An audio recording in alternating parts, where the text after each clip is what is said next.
दोस्तों नमस्कार, मैं आपका दोस्त और guide advocate Amit Gupta. GST की आज की सीरीज में हम थोड़ा चर्चा करना चाहेंगे सेक्शन 70 जीएसटी एक्ट के नोटिस के ऊपर। अमूमन मेरे पास व्हाट्सएप आते हैं, मेरे पास फ़ोन्स आते हैं कि हमें सेक्शन 70 का नोटिस आया। जो भी फ़ोन करता है नोटिस ही वो घबराया हुआ होता है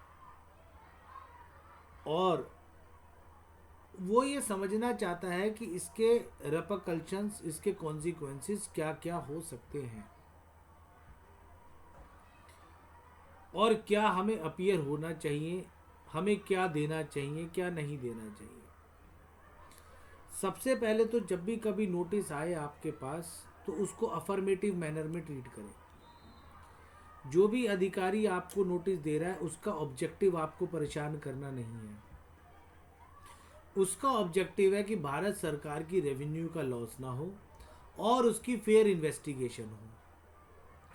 आपको जब वो नोटिस देता है तो वो ये जानना चाहता है कि जो वो इन्वेस्टिगेशन कर रहा है या जिस डायरेक्शन में वो इन्वेस्टिगेशन कर रहा है क्या वो सही डायरेक्शन है या नहीं है, या और कौन कौन से कागज़ की उसे आवश्यकता है जहाँ से ये एस्टेब्लिश करा जाए या एस्टेब्लिश हो पाए कि कहीं भारत सरकार की रेवेन्यू का और लॉस तो नहीं है। अगर आपके पास कोई महत्वपूर्ण कागज है तो ये, और भले ही डिपार्टमेंट आपसे नहीं मांग रहा, तब भी वॉलंटरीली आपको वो कागज, वो सबमिशन डिपार्टमेंट को देनी चाहिए। तभी हम भारत की उन्नति में कंट्रीब्यूट कर पाएंगे।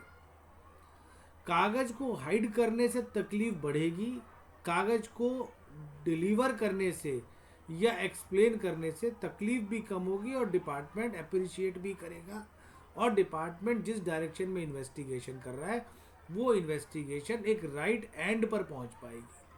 अदरवाइज क्या होगा कि डिपार्टमेंट की इन्वेस्टिगेशन फॉल्टी होगी, कोर्ट में जब मुकदमा जाएगा तो कहीं ना कहीं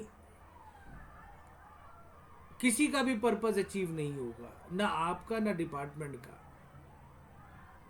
तो हमारे को जब सेक्शन 70 का नोटिस आए तो उसे ध्यान से पढ़ें, उसको समझें और ये देखें कौन कौन से कागज़ आप डिपार्टमेंट को सप्लाई कर सकते हैं या डिलीवर कर सकते हैं।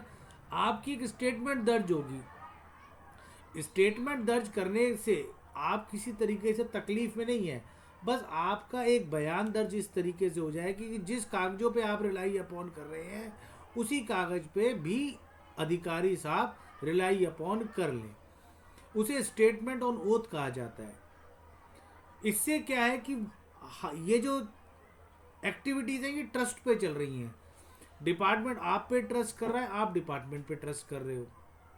अब आपने स्टेटमेंट ऑन ओथ अगर कुछ चीज़ दी है, स्टेटमेंट दी है with some document, with some evidence, तो इसका मतलब आप भी रिलाई अपॉन करें और आपकी फेयर स्टेटमेंट पे डिपार्टमेंट भी रिलाई अपॉन करेगा और अपनी इन्वेस्टिगेशन को आगे लेके जाएगा। तो सेक्शन 70 के नोटिस को आप मतलब एक परेशानी का नोटिस ना समझें, आप ये समझें कि आपको डिपार्टमेंट की इन्वेस्टिगेशन में हेल्प करना है।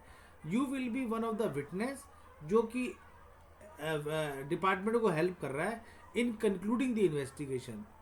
तो जब भी अगर किसी वजह से आपको नोटिस आता है किसी इंक्वायरी के सिलसिले में, तो आप अपने सारे कागज डिपार्टमेंट को बेझिझक होकर दें और उन्हें सारी प्रपोजिशन और सारी फैक्ट्स उनके साथ शेयर करें, अपना बयान दर्ज कराएं और अपने आप को डिस्चार्ज कराएं। दोस्तों आज के लिए इतना ही। किसी प्रकार की कोई क्वेरी हो तो बेझिझक होकर चैट बॉक्स में डाल दें, हमारा ऑफिस आपको विद इन 24 आवर्स रिप्लाई कर देगा। दोस्तों आज के लिए इतना ही। नमस्कार दोस्तों।